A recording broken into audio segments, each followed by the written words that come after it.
الحمدللہ وحدہ والصلاۃ والسلام علی من لا نبی بعد اما بعد۔ ہمارے ہاں یہ دیکھا گیا ہے کہ اگر کسی کو کوئی اذیت ہو، تکلیف ہو، کہیں پر وہ سلپ ہو جائے یا وہ ٹکراتے ٹکراتے بچ جائے کسی چیز سے، تو وہ عام طور پر اچانک میں اس کی زبان سے لغویات نکلتے ہیں، یعنی کبھی کسی نے گالی نکال دی، کبھی کسی نے فضول جملہ کہہ دیا، کبھی کسی نے شیطان کے اوپر لعنت بھیج دی، زد و خوب کر دیا۔ تو ہمیں ایسا نہیں کرنا چاہیے۔ اس کی وجہ یہ ہے کہ ایک حدیث میں ہے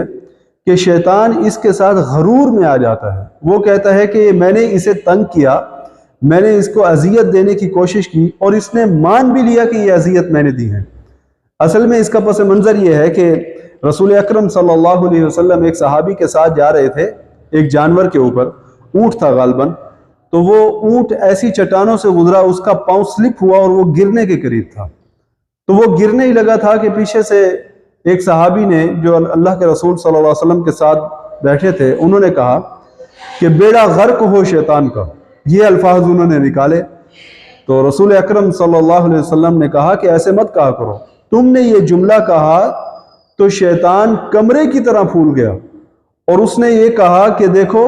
میں نے اسی اذیت دی اور اس نے مان بھی لیا، لہٰذا جب بھی کبھی سلپ ہوا کرو یا کوئی اذیت آئی کرے یا اس قسم کی سچویشن پیدا ہو جائے تو تم کہا کرو بسم اللہ۔ اس کے ساتھ یہ ہوتا ہے کہ وہ شیطان جو اذیت دینا چاہتا ہے یا وہ شیطان جو تکلیف دینا چاہ رہا ہوتا ہے،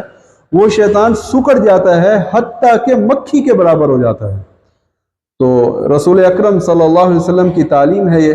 ہمیں ہر وقت اگر سلپ ہو رہے ہیں یا ہم گرنے لگے ہیں تو ہمیں بسم اللہ کہنا چاہیے، ہمیں آلتو فالتو باتیں نہیں کرنی چاہیے، لغویات نہیں کہنا چاہیے۔ اللہ ہمیں توفیق دے کہ ہم ایکسیڈنٹلی اور حادثاتی طور پر ہونے والے معاملات میں بھی ہمارے منہ سے خیر کا کلمہ ہی نکلے اور وہ ذکر ہی نکلے جو رسول اکرم صلی اللہ علیہ وسلم نے سکھایا ہے، تو اس سے برکت بھی حاصل ہو جاتی ہے اور شیطان بھی نامراد ہوتا ہے۔ اللہ ہمیں توفیق دے، آمین۔